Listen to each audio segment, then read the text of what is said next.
With Doubtnut, get instant video solutions to all your maths, physics, chemistry, and biology doubts. Just click the image of the question, crop the question, and get instant video solution. Download Doubtnut app today.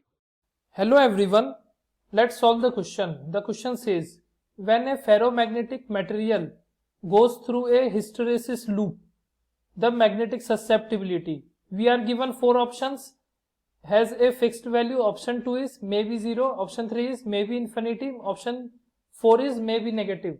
So to solve this question, first we need to draw the hysteresis curve, hysteresis loop for ferromagnetic material. So it is our hysteresis loop. So it is our y-axis and it is our x-axis.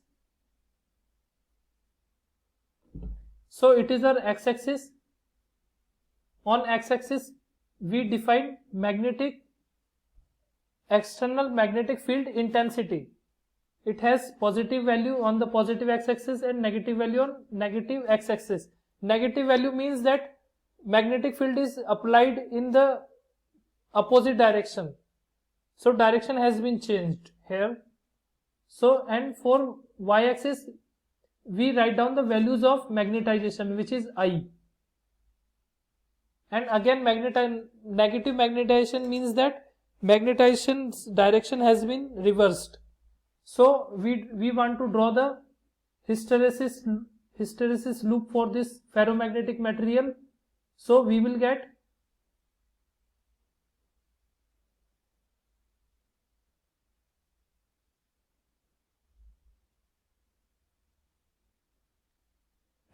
loop like this. So let's call this point A, let's call this point B, and this point C, this point D, this point E, this point F, this point G, and this point A. So magnetic susceptibility, how do we define magnetic susceptibility? So magnetic susceptibility is defined as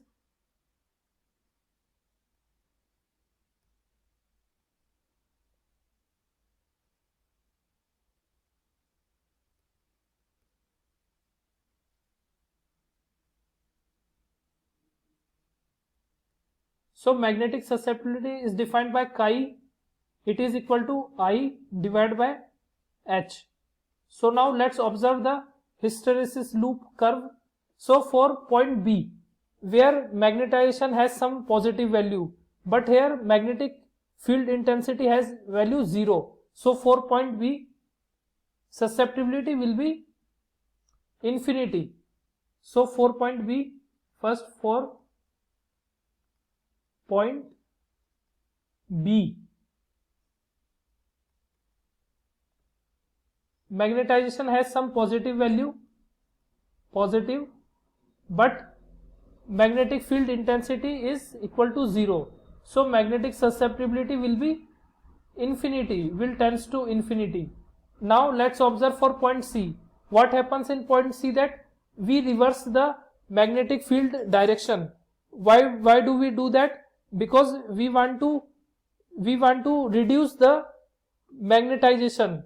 So we will apply the magnetic field in reverse direction, so we can reduce this magnetization value equals to 0. That value we will achieve at point D, where magnetization I value is 0, because it is on the x-axis. So for point C,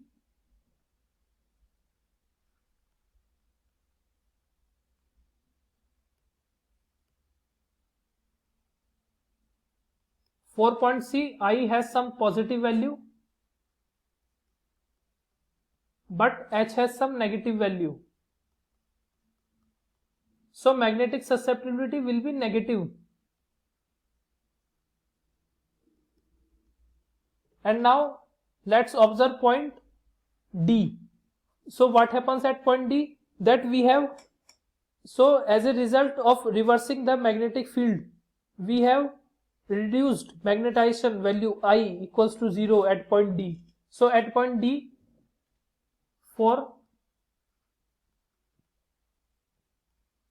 point D, so for point D, what is the I value? I value is 0.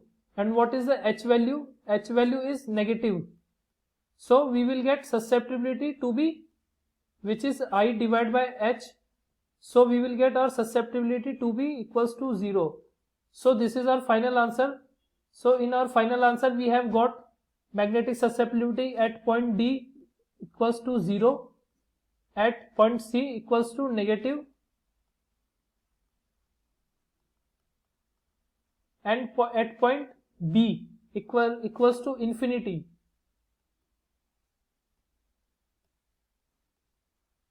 So this will be our final answer. Which options matches this solution? So option 2 is correct. Magnetic susceptibility may be 0, magnetic susceptibility may be infinity. Option 3 is also correct. And magnetic susceptibility may be negative. Option 4 is also correct.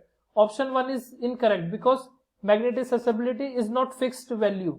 It is changing throughout the hysteresis loop. So this will be our final answer. Thank you. For class 6 to 12, IIT JEE and NEET level.